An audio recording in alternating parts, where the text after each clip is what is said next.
नमस्कार, मैं स्वागत करती हूं आपका खबर इंडिया न्यूज में। आइए नजर डालते हैं आज की खास खबर पर। काशी में विजय संकल्प के साथ चुनावी शंखनाद करेंगे पीएम मोदी। 3 राज्यों में जीत के बाद पहला सभा संबोधन। प्रधानमंत्री नरेंद्र मोदी की 2 दिवसीय काशी यात्रा पॉलिटिकल एंगल से भी खास होगी। 18 दिसंबर को भदोई, जौनपुर, मिर्जापुर और वाराणसी 4 जिलों की सीमा पर बसे बरकी से पीएम मोदी विजय संकल्प के साथ चुनावी शंखनाद करेंगे। तीनों राज्यों में भाजपा की जीत के बाद प्रधानमंत्री पहली बार जनसभा को संबोधित करेंगे। इसके जरिए वे काशी क्षेत्र की 14 और गोरखपुर क्षेत्र की 13 लोकसभा सीट को भी साधेंगे। उनके हाथों लोकार्पित और शिलान्यास होने वाली परियोजनाओं में मिर्जापुर, चंदौली, प्रयागराज, गाजीपुर, बलिया, मऊ, देवरिया, चित्रकूट, कानपुर, गाजियाबाद सहित कई जिलों को सौगात मिलेगी।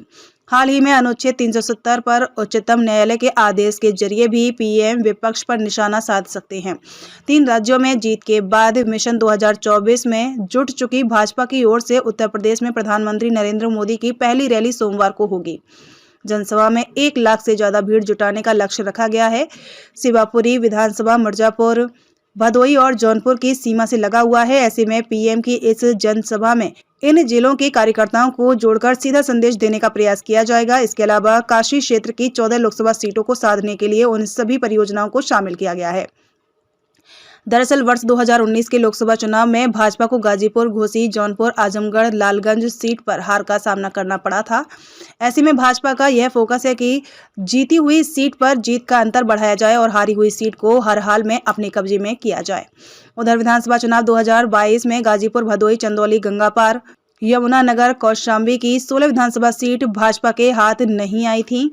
पूर्वांचल की सियासत धुरी बनारस में पीएम की जनसभा के जरिए भाजपा माहौल बनाने की तैयारी में है।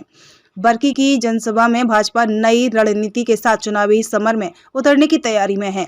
काशी की धरा से प्रदेश भर को सौगात। पीएम मोदी जनसभा के मंच से वंदे भारत को हरी झंडी दिखाएंगे। यह ट्रेन प्रयागराज, कानपुर और गाजियाबाद को भी जोड़ेगी। इसके अलावा चंदौली के न्यू डीडीयू से नई डेडिकेटेड फ्रेंड कॉरिडोर पर मालगाड़ी का संचालन करेंगे। खबरों में अब तक के लिए बस इतना ही। फिर होगी आपसे मुलाकात ऐसे ही एक खास खबर के साथ। तब तक के लिए नमस्कार और बने रहिए खबर इंडिया न्यूज के साथ।